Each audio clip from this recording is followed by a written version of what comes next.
With your main Chip Washington. When it comes to information, the main got an arsenal. Bring you up to speed with what you need. He's the local and nationwide news feed. Let's talk about it. Dialect to do something about it. Chip got the flow wide open if you got questions about it. Man, it's the show that brings you to your raw. To solve all problems, it starts with real talk. Real talk. It's real talk. It's real talk. It's real talk. It's real talk. It's real talk. It's real talk. It's real talk, it's real talk, it's real talk, it's real talk, it's real talk, it's real talk, yeah. Welcome to Real Talk with your host, Chip Washington. It's real talk, it's real talk, it's real talk,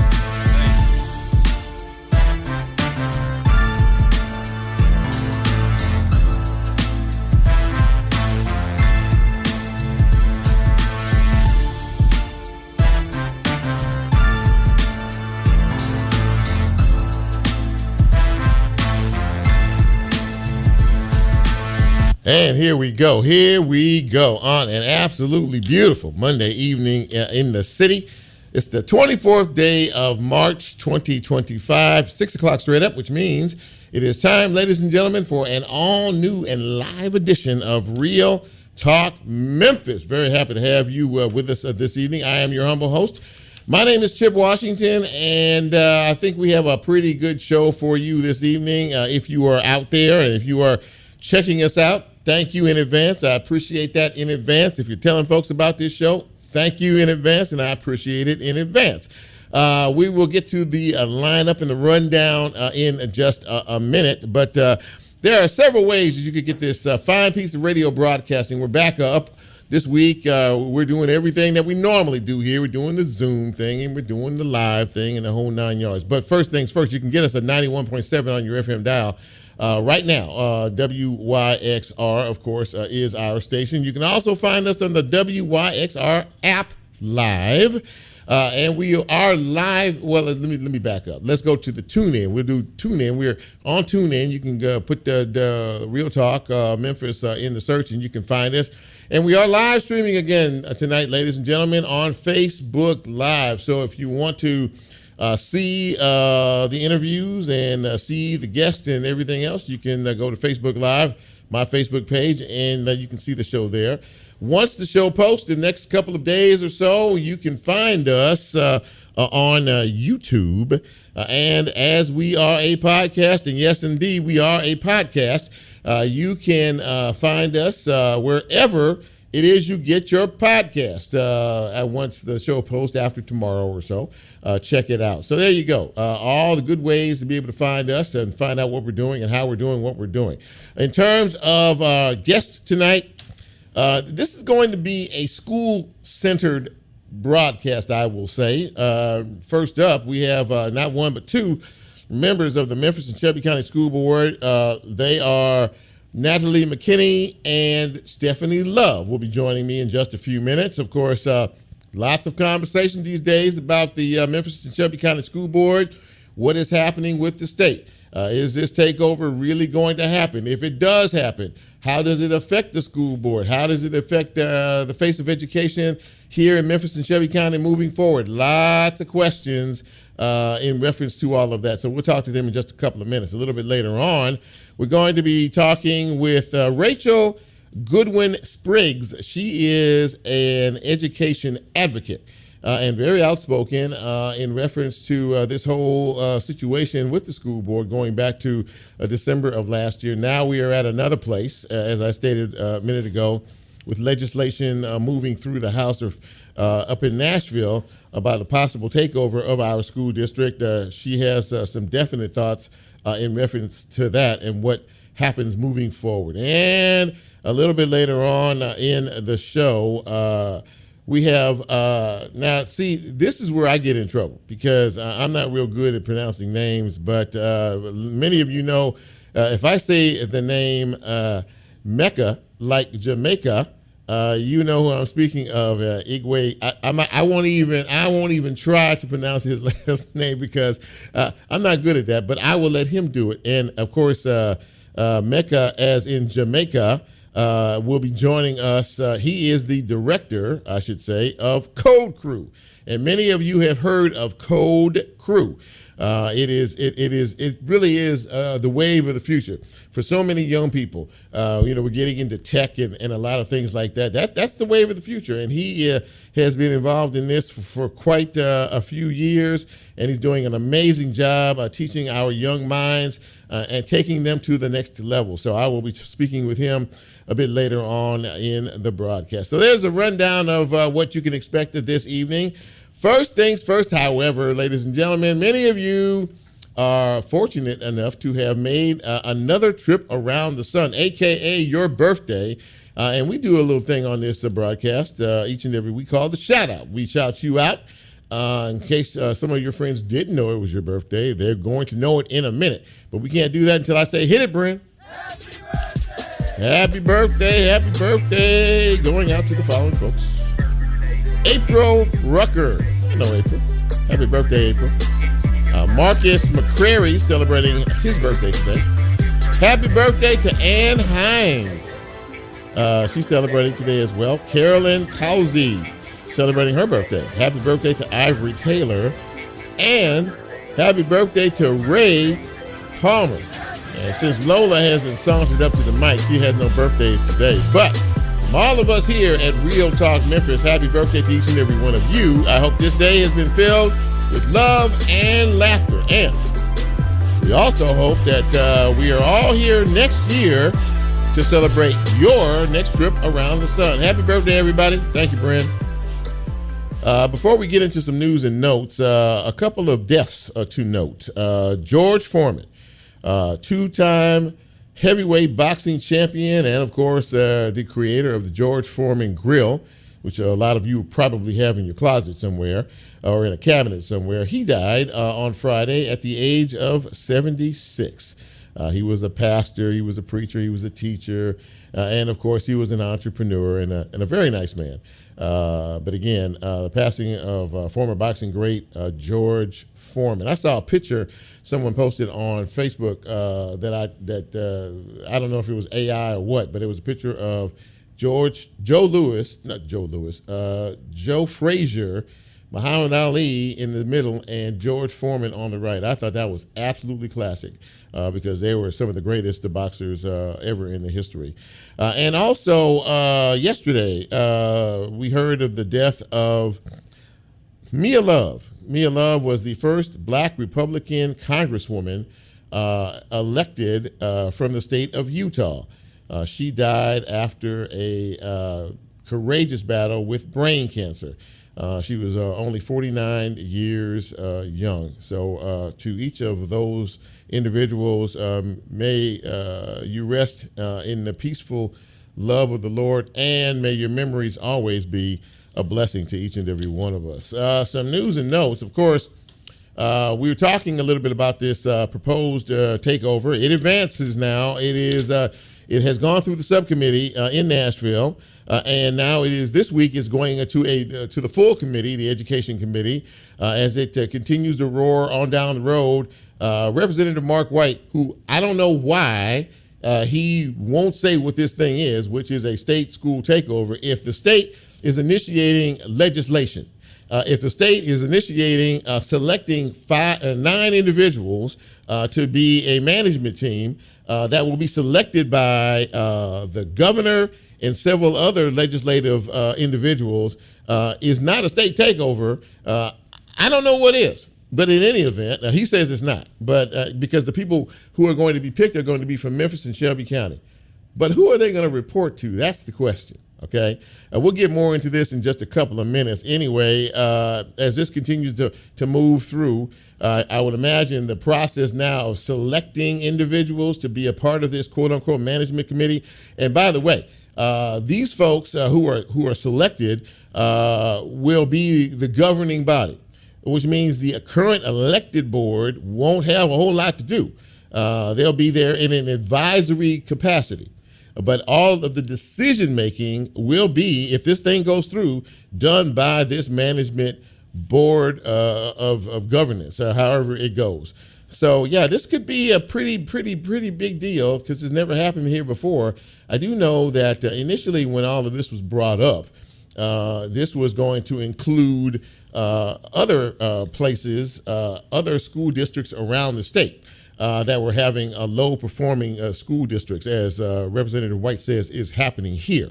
But those folks squawked and moaned about all of this to the point to where all of a sudden no one else in the state is included except for Memphis and Shelby County. What do you know about that? Just little old Memphis, one more time, one more opportunity for them to come in here and take over and control everything that happens down here. But I digress. We will keep an eye on it, and we will talk to a couple of school board members about this in just a couple of minutes. A little bit, let me see here. Shelby County, our county, and Tennessee's largest county, experienced the largest population decline among U.S. counties between 2023 and 2024. The U.S. Census Bureau says the county's population declined by almost 3,400 residents between July 1st, 2023 and July 1st, 2024.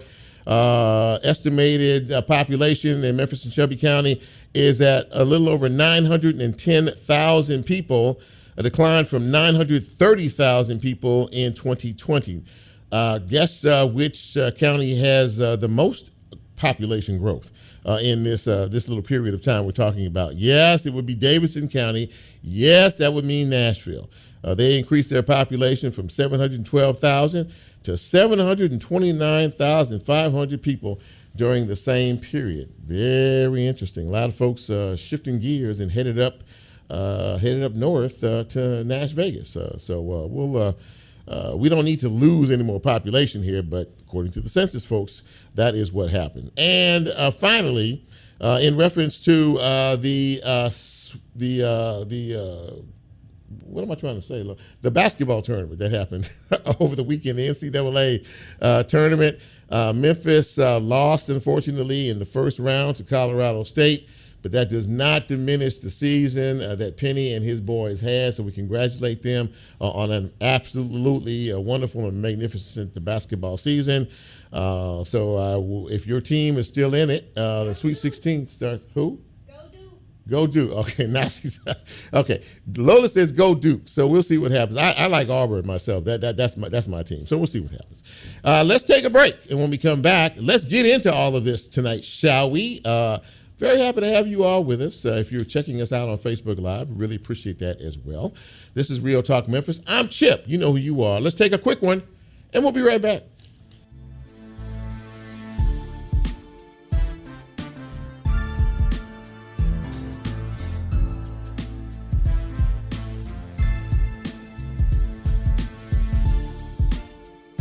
If you like Real Talk, here's a way you can get involved. Do you have a show topic idea or suggestion? Want to be considered a guest or have a guest idea? Then send Chip a message on his Real Talk show page and you can be a part of the Real Talk experience. So as he always says, go out and tell somebody. We'll be right back.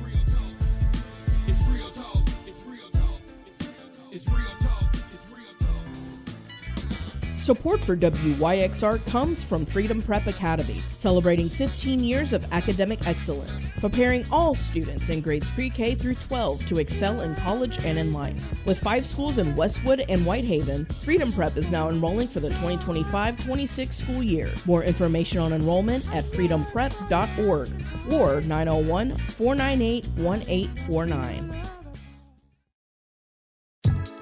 Memphis Listening Lab proudly supports WYXR. They provide a curated collection of music and music history, a forum for music-related talks and performances, and a music education, appreciation, and experimentation space located in Crosstown Concourse. You can find out more information on their Instagram page at Memphis Listening Lab or on their website at memphislisteninglab.org.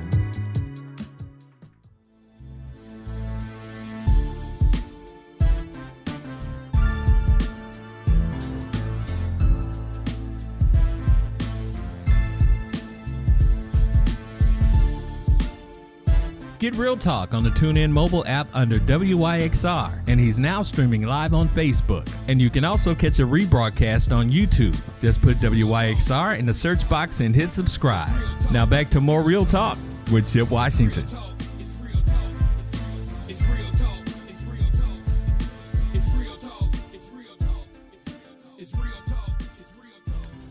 And welcome back to Real Talk Memphis on this Monday evening in the city. Chip Washington with you. Very happy to be here and very happy to have you with us. And also very happy to have my first two guests with me. We alluded at the top of the broadcast, that there's been a lot of conversation about the Memphis and Shelby County School District and some of the things that have happened that have brought us to a particular place. And that particular place right now is the very real, it seems, possibility of being taken over by the state. I will say, from what I know, that no one is happy about this particular situation. But I wanted to talk a little bit about all of this with a couple of school board members.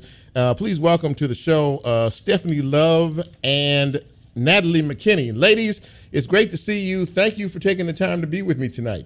Thanks for being here. You're welcome. Thank you for the invite. You're welcome. Absolutely that. Okay, so we sort of laid out at the beginning what is happening here with this legislation, which is driven by Representative Mark White in reference to taking this district over. Because of what he says is the low performances, the last low performing schools, the last several years, and several other things that have brought us to this place. So I'll ask you both, and each of you can answer separately. What, in your opinion, what has brought us to this place that we're at right now? Go ahead. Go ahead, Stephanie. Go ahead. Mark White said last week that he has been working on the bill for 2 years. Okay. Superintendent Fagans was only in the job for 8 months.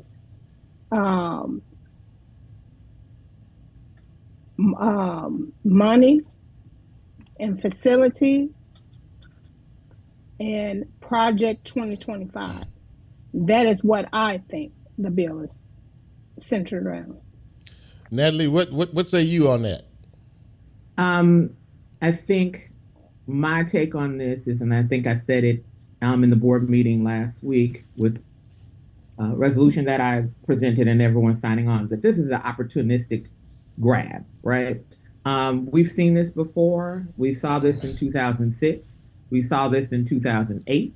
We saw this in 2010 with the ASD, which the state has said was a failed attempt to take over the district. They actually performed worse for our students than our own schools. And then you had in 2023, in the midst of another superintendent search like that in 2008, where we were threatened with takeover because we weren't doing what the state wanted us to do.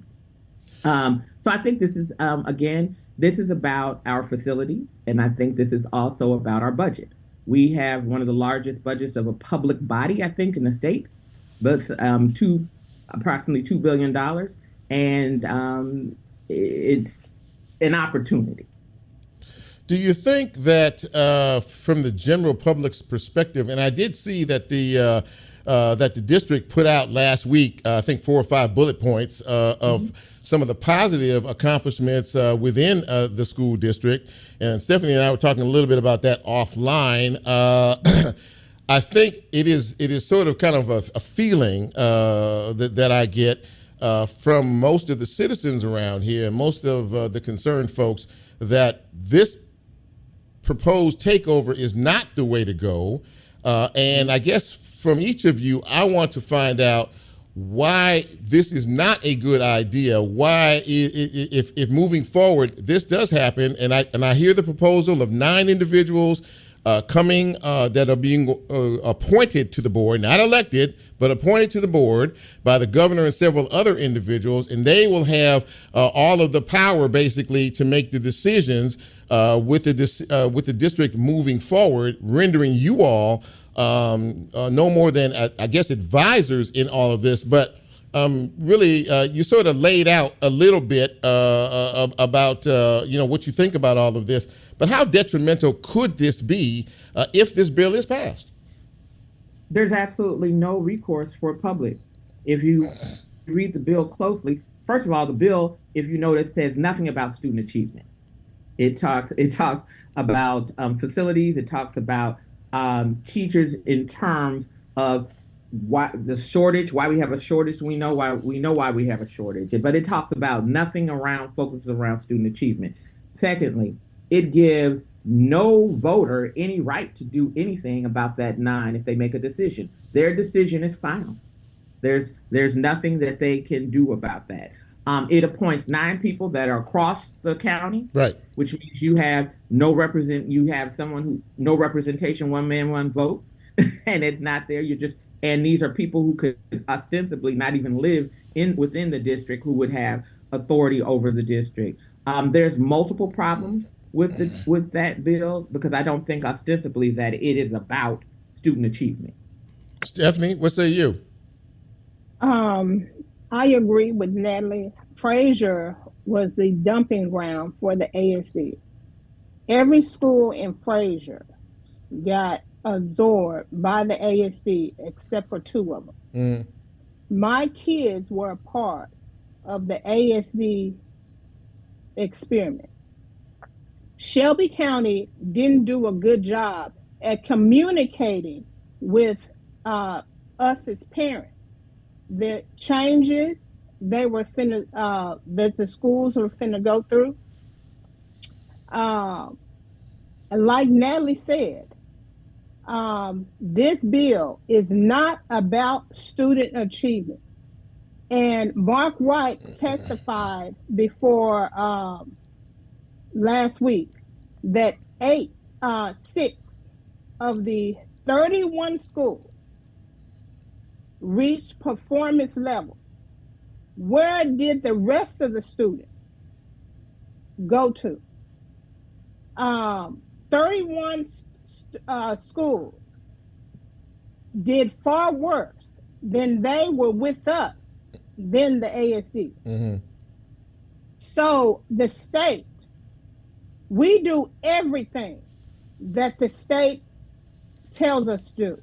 We change policy, we change metrics. We do everything that the state tells us to. 41% of the state are not reading on grade level. Less than 41% of the state are not reading on grade level. Mm-hmm. The state has work to do. So, in hearing you both, lay this out, there is one particular factor that I want to ask about, because now that this snowball is starting to roll downhill a little bit, fingers are starting to point in various directions, and people are bringing up the Shelby County Commission. Now, we all know that at one point in time, the Shelby County Commission issued a proclamation, or whatever it was, a resolution of no confidence in the Memphis and Shelby County School Board. I spoke with County Commissioner Erica Sugarman, who was one of the individuals that voted for no confidence, and she doesn't regret that, because she feels changes need to be made. There seems to be an attempt now on a couple of fronts. One, there's been conversation of possibly rescinding that, and I don't know what good that does now, rescinding that vote of no confidence. But a referendum now might be drafted for next year's election to establish term limits for the school board members, and the possibility of a recall vote should they not feel that the board is doing an adequate job. I'd like to get your opinion on that. On what? On all of that? Yeah. Well, first of all, the no confidence vote, which you all were very, you in particular were very outspoken on the fact that, as were your fellow board members, that the board they have enough to do on their side of the street rather than yours. But go ahead. I'm sorry, I didn't mean to interrupt. No, I mean, absolutely, it was overreach. One elected body advocating or filing a resolution that talks about no confidence, that's a slippery slope, because we can do that all over the place. I mean, we could do a vote of no confidence because they haven't appropriately given us money to build new schools or for deferred maintenance, which is part of their responsibility. But that was just overreach. And I think it was inappropriate, and I've said that publicly, and I'll continue to say that. I think the other way we could have done this, which is what I think we are moving towards, and I think there are some people on the commission who want to do that, is that we work in partnership, which is what we always should have done.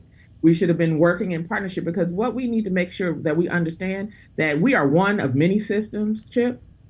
And I think people look at the education system to be the solution to these other systemic problems that we have.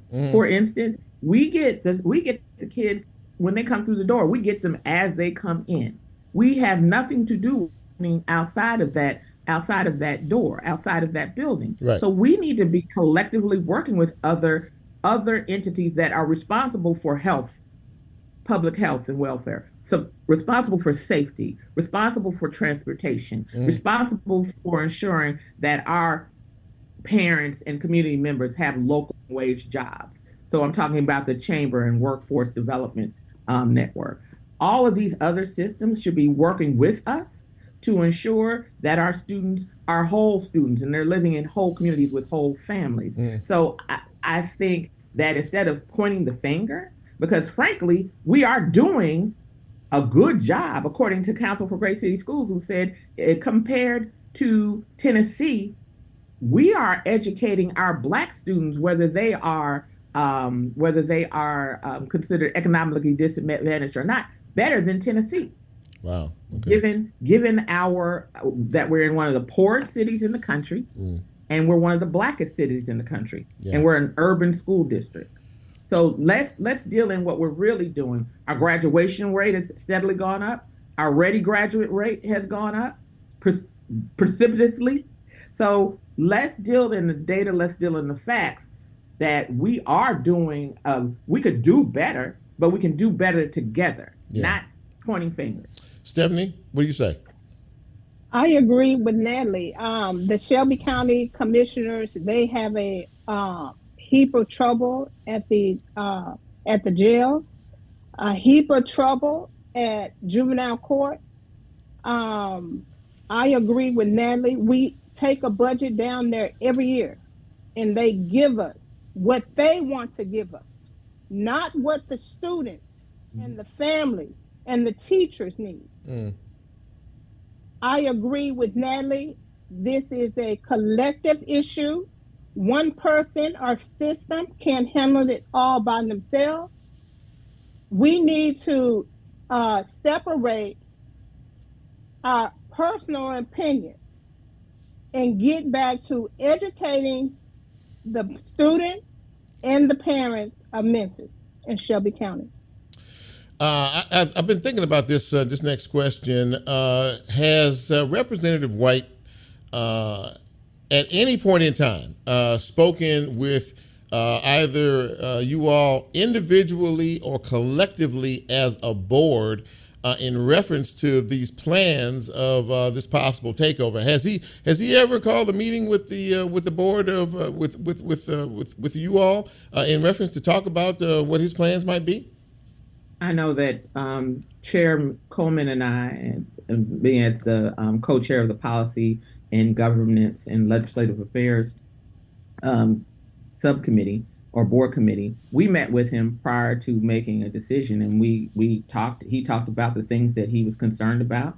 We voiced an opinion. We agreed with some of those things that we do need to work collectively. We even talked about how to do that, I believe he walked away thinking something different. But I do believe that we have been consistent, both with Representative White and with anyone that we've spoken to, including some of our county commissioners. We have been consistent about, yes, we want to work in a collaborative and in a partnership.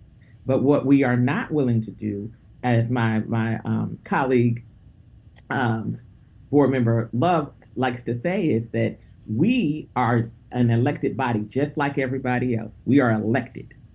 And and just like everyone else, and we took the same oath, and she likes to say we stood in the same hot sun to get those. Yeah. And so we are beholden to our constituencies.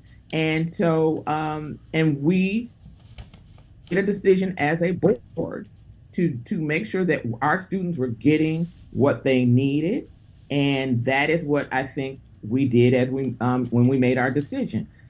And this one thing in time that happened in January that we are actually mandated and obligated to do by statute, we did. And so for that to then precipitate, oh, we're going to take you over, that's a little disingenuous. It's not a little, it is in fact disingenuous. Final question, and I'll start with you, Stephanie. What does the public need to do? What is their role in this now? Natalie said earlier, basically this takeover basically voids the voice of the community and of the general public. But what would you like to see the community do in reference to what could possibly happen in the near future? The first thing I would want the public to do is be informed, not superficial informed on Facebook. Go to visit your child's school. Attend the meeting. We have a lot of work to do. Mm-hmm. And we are not shy of that. This bill is unconstitutional. It is not about student achievement. And I received 4 emails about the superintendent from my district. Okay. I talked to the principals and the teachers that know the work. Kids every day. I talked to some community members. Maybe I didn't talk to all of them. Mm-hmm. And I want to apologize for the way the process worked. Okay. Not because of the vote, the way the process played out. Mm-hmm. And that's an apology that I will say again, that I also apologize for the way the process played out. Mm. This is the first time in our either legacy Memphis City schools or now Shelby County schools that we've ever fired a superintendent. There's no roadmap. Mm. There's no blueprint. And so we used the processes we had at hand, and that's what we did. But I do want to say that the process, we apologize. I apologize for that. But I want to make sure that people understand that we want to work with community. And I like what my colleague Love said. She used the term we, not us, not I, sure, but we. Sure. Yeah. We as a community, not just our parents, not just our teachers and our students and our school leaders, but all of us, and holding all of our bodies accountable to do the work that it's going to take to make sure that we educate our students to what they deserve. Well, listen, I got to run, but thank you very much, both of you, for coming on tonight and talking about this issue and sort of what led us here. This is going to be very interesting as time moves forward. But I really appreciate your candor and your honesty in reference to all of this, and we'll see what happens next. School board members, Commissioners Stephanie Love and Natalie McKinney, thank you both for coming on the show tonight. I really appreciate you. Thank you so much. You're welcome. Thank you. All right, take care. Bye. All right, let's. There you go, ladies and gentlemen. Let's take a break. When we come back, we'll continue the conversation. Think about what was said, and we will be talking with an education advocate after the break. This is Real Talk Memphis. I'm Chip. Don't go away. We'll be right back.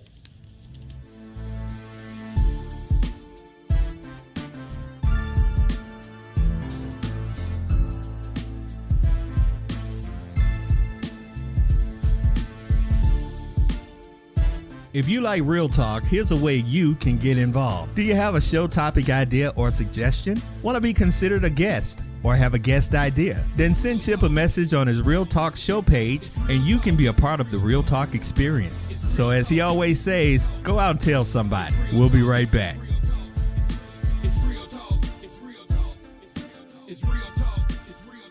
You're listening, but are you in the know? The WYXR weekly newsletter is the best source for keeping up with events at WYXR, whether they are happening on our airwaves, behind the scenes, or out in the community. Log on to newsletter.wyxr.org to sign up for our mailing list and keep yourself in the loop.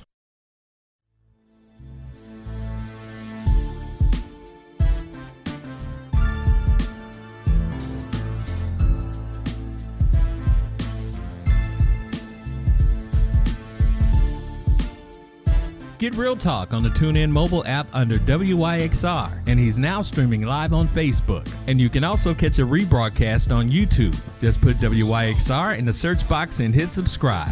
Now back to more Real Talk with Chip Washington.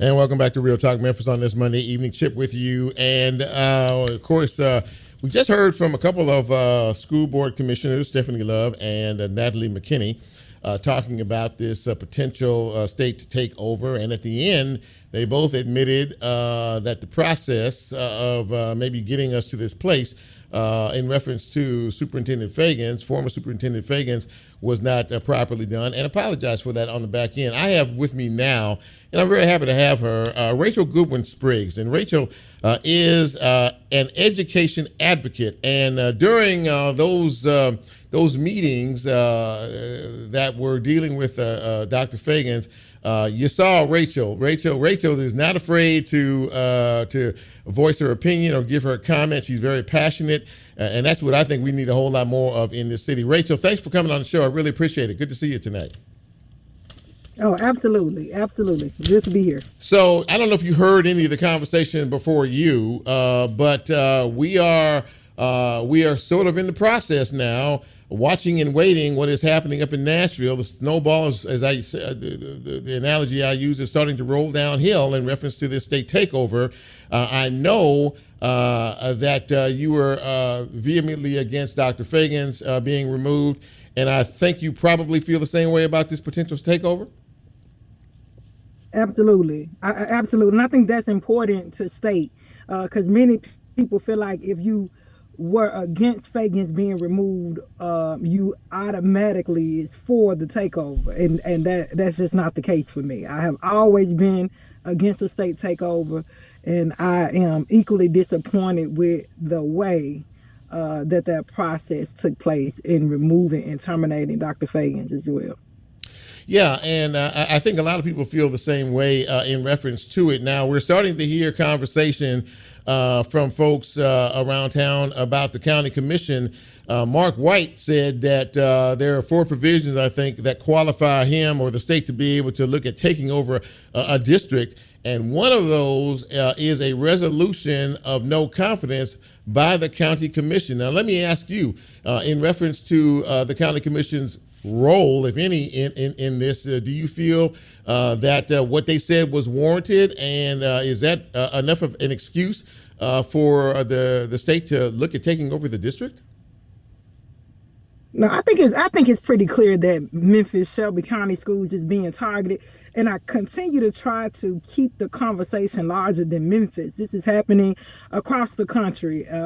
You have, and I've been in a lot of conversation with individuals on the ground in Houston, and you know that is another school. A lot of predominantly Black districts are being targeted for state takeover. And so, yes, we can look at all the different things that definitely the school board did not do a thorough process in terms of firing our superintendent that we just elected 10 months ago. Was it ideal for commissioners to overreach and do a vote of no confidence and putting us in a even worse position? I think that was a little bit overreach as well. So I think I think the city is just all together longing for more accountability. I think that we so desperate for it that we are a lot of people. You hear a lot of people willing to say, you know what, it can't get any worse. And so those are the points that I'm speaking to with data, with receipts. It can get worse. We know that it can get worse. It has been worse. We know what has happened. We know what happened when the state took over in our ASD schools and handed us those schools back over $1 billion later with the same failing students with no growth, no proficiency. So when they say it can't get worse, we absolutely know that it can get worse. And so, I mean, I don't want to zoom in on the commission. I don't want to zoom in on the school board. I just want to state the fact that Memphis Shelby County Schools is being targeted. This is happening across the country. And so it's just them taking advantage of our crisis. And, you know, when you look at this and the proposal that has been publicly announced, 9 appointed members to a 9 elected member school board, basically the 9 appointed members would be the governing body of the entire school district. And they would be the ones making the decision, rendering, in my opinion, the elected school board members are pretty much useless in this whole scenario. And I mean, what happens from here if that is indeed the case? If the elected school board members are pushed back to an advisory status, and how much advising can they do? More importantly, how much listening will the managing board do in reference to them? What do you think? These are all great questions, Chip. I've been asking these questions to the community who are so upset with the board right now and saying, you know, as long as we can just get them out of here. And I think that's crucial to repeat. As long as we can get them out of here, that is a democratic process that we have access to, that we will no longer have access to if this board is appointed and they have a minimum of 4 to 6 years. And then we know that at any moment they can come in and change that as well. And so I think that we want to keep the power in our hands. And I say that because with us trying to get revenge on a school board, the reality is if the election cycle legislation that will put them on the same cycle as the county commission passes through all of committee and passes on the floor, then all of their seats will be up next year anyway. You hear a lot of people say, well, we can't wait till next year. Well, let's talk about that. I'm really trying to go deeper in conversation with individuals who appear to be emotional or appear to be pushing one point when they say we can't wait until then. Then what happens when we are disappointed with the appointed board? Right. And we're stuck with them 4 to 6 years. So all of the questions that you're asking, and then if they don't have any power, if our school board don't have any power, you got to think about it. We're an election costs close to about $2 million. Each election costs about $2 million. Who wants to continue investing in an election and electing individuals with no power? So you got to think about, you know, all that, all the implications of this legislation. So I think that these are definitely great questions. Who's going to, right now, the board members make roughly about $25,000 a year. So we're going to pay this board, this elected board, and this appointed board. Where does that money come from? Is the state paying for that? Is that taxpayers' dollars? Right. Where is that money coming from? You know, those are all questions that we're asking the state that they have not given us answers to. So we have heard from the county commission that they want to start working with the Memphis and Shelby County School Board. One of the members is looking to put a couple of bills on the referendums on the ballot for next year. One, term limits for school board members, which for the life of me, can't figure out why everybody else has term limits and they don't. And then they also want to put in a provision to be able to recall any county elected county officials who aren't doing the job. You have any thoughts on that? No, I think that, I mean, for me, I understand when individuals say that's a slippery slope.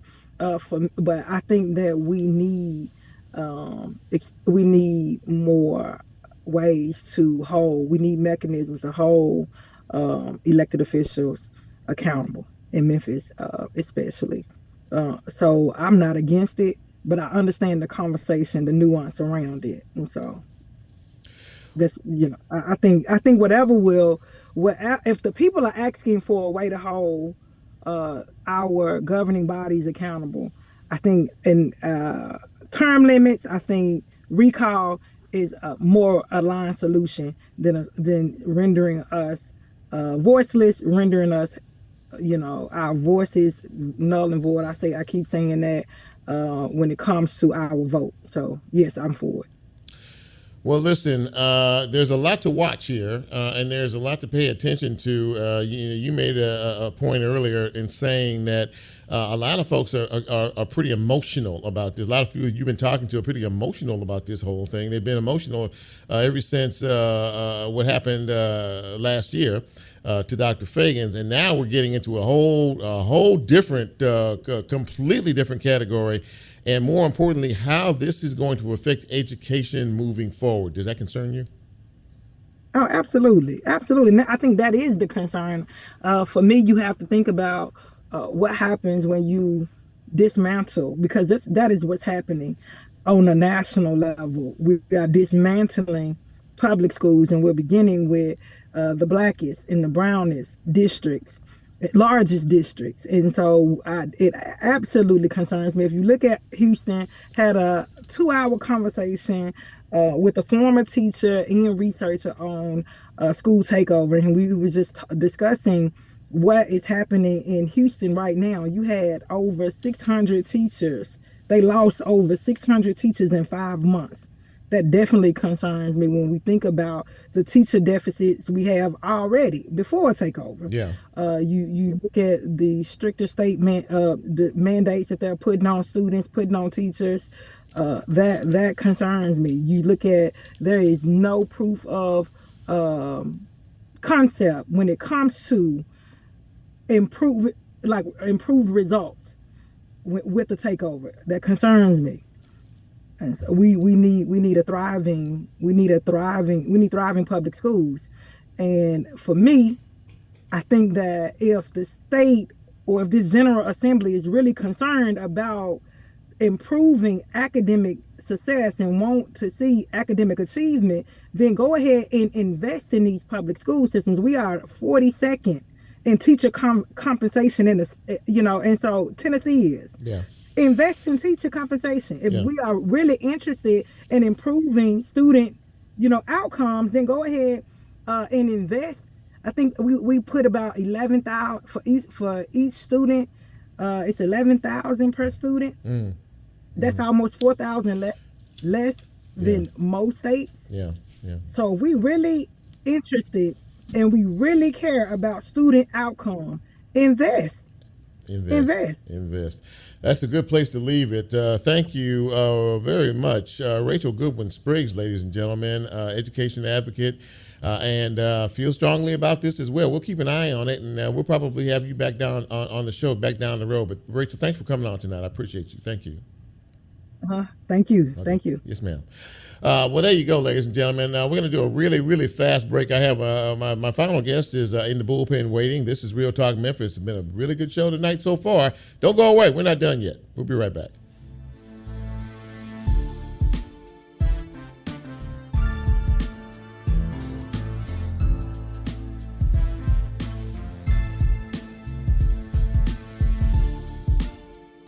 If you like Real Talk, here's a way you can get involved. Do you have a show topic idea or suggestion? Want to be considered a guest or have a guest idea? Then send Chip a message on his Real Talk show page and you can be a part of the Real Talk experience. So as he always says, go out and tell somebody. We'll be right back.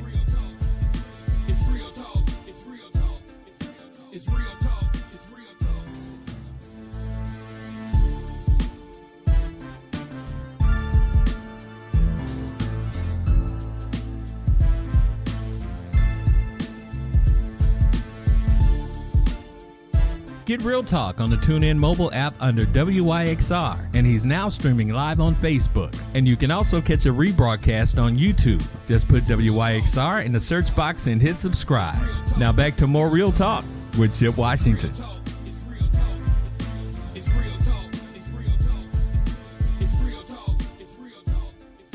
It's real talk. It's real talk.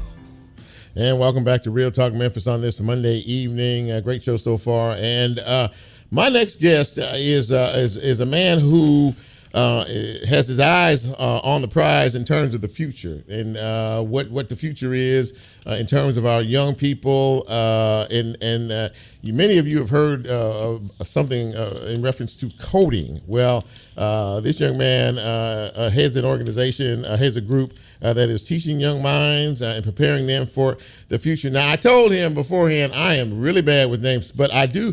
But many of you, because he told me this, many of you go by his first name, and it's Meka, and like Jamaica. I remember that. Well, Meka, tell everybody your last name. I'm not going to ever say it, but just tell everybody what your last name is.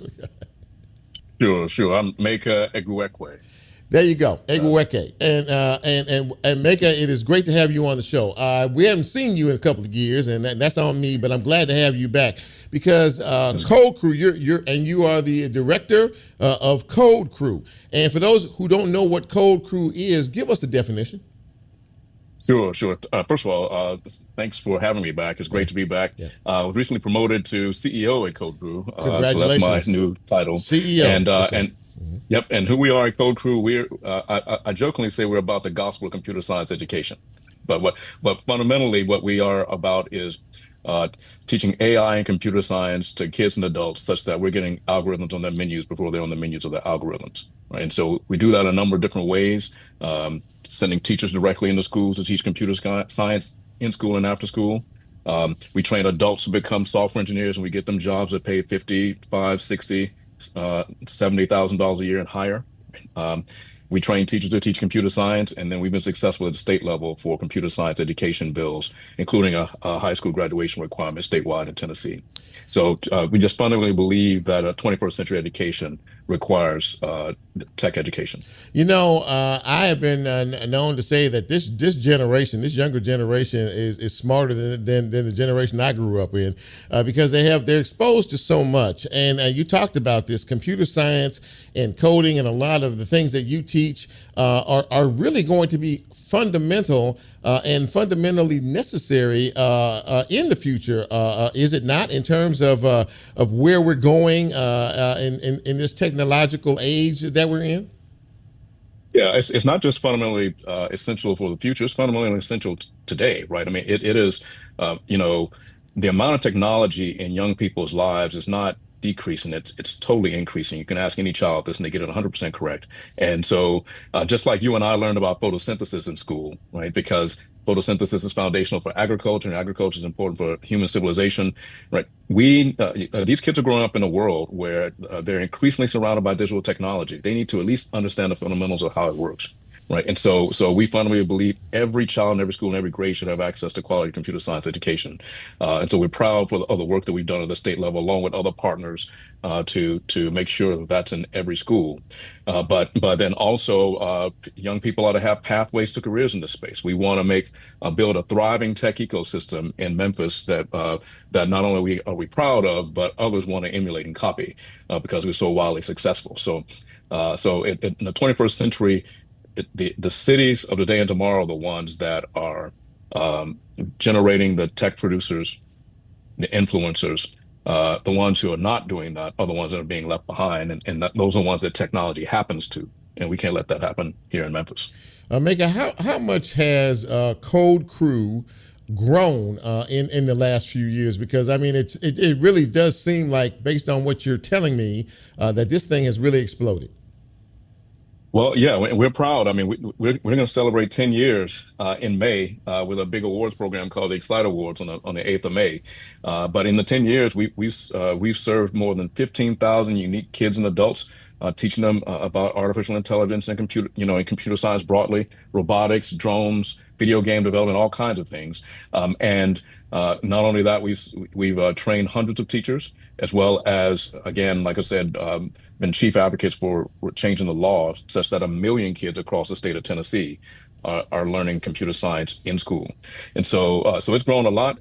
But we're not, and while we're proud of our past, we're not just focused on the past. There's a lot of work to do. Tech is forever quickly changing, and we have got to look forward to making sure that we stay ahead of the curve on what's relevant in tech and making sure, again, that every child in every school in every grade gets it. You know, one thing, and listening to you speak about this so enthusiastically, and because it is a necessary thing to learn. Your Mayor Young, is big on this, man. I mean, he is the technical aspects of what comes next. For you, what comes now, but also what comes next is very important. It really is an important component for you, I would imagine, to have a partner as enthusiastic as he is about this. Am I correct? Absolutely. No, we certainly appreciate Mayor Young's support. He's been a great friend to the work we do at Code Crew, helping us, stay at the table with respect to the future of Memphis and building these thriving tech ecosystems. And so he knows he's got a great partner in Code Crew in that regard, because again, this is all about the gospel of computer science education, I jokingly say, but it's really again, staying relevant and staying ahead of where we are in tech, such that, again, technology is something we can influence and lead instead of technology happening to us. And so we appreciate Mayor Young, and we appreciate Mayor Harris as well at the county level as well as a number of other partners in computer science education at the state level as well. So yeah, absolutely. So we definitely appreciate his support, Mayor Young's support. One last thing, where do you see Code Crew say in the next 5 years? What is your vision as CEO for this amazing organization that you head?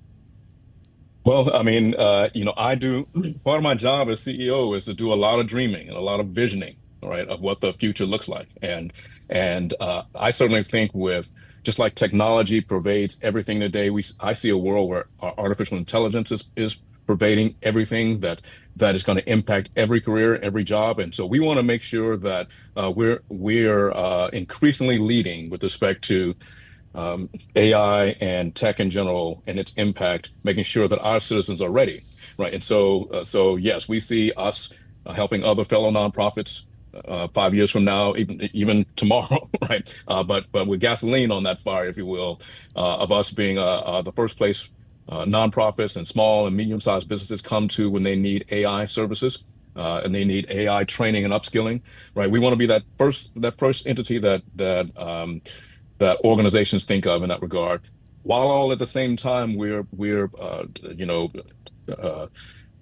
taking the lead and continuing to lead with respect to education for kids and adults. And so 5 years from now, I not only want to see us wildly successful, more so in Memphis, but statewide in Tennessee, and then across our region, and ultimately nationally, because I think we have a lot to offer in terms of how to do this. There are very few organizations that are serving kids, serving adults, serving teachers, and doing policy work like we are. And so, but I went to Morehouse College, and Benjamin Elijah Mays said he was behind in the race of life, was running twice as fast as the man in front.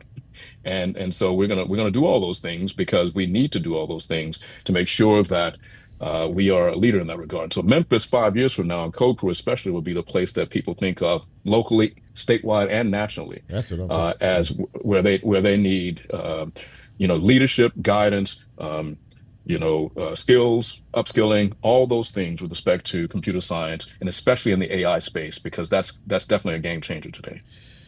Meka, I am so proud of the organization and you, and congratulations on all of the success. And we know that you will continue forward in that as the CEO of Code Crew. And, very, very proud of all of the accomplishments and the efforts that you have made. And thank you for taking the time to come on the show tonight. I really appreciate you, man. Thank you so much. Thank you so much for having me back. And certainly, if I may add, for folks who want to learn more about Code Crew, visit us at code-crew.org. And certainly come check us out on the 8th of May at the Kent downtown. Get your tickets for that Excite Awards event, where we celebrate the excellence in computing, information technology, and engineering. So invite Memphis. We want to hug you back in that way. So thank you so much again, Chips. Great to see you again. You too, my friend. Thank you so much for coming. And listen, that's a great way to wrap up this show. He does a magnificent job. Brent's going to play us out. But guess what? Brent's not going anywhere, ladies and gentlemen, because his show, Event Horizon, is coming up next. nodding his head. He's shaking, he's ready to go. Got his playlist all set and everything. Thank you all for being with us tonight. I hope you enjoyed the show. If you did, please go out and tell folks about Real Talk Memphis.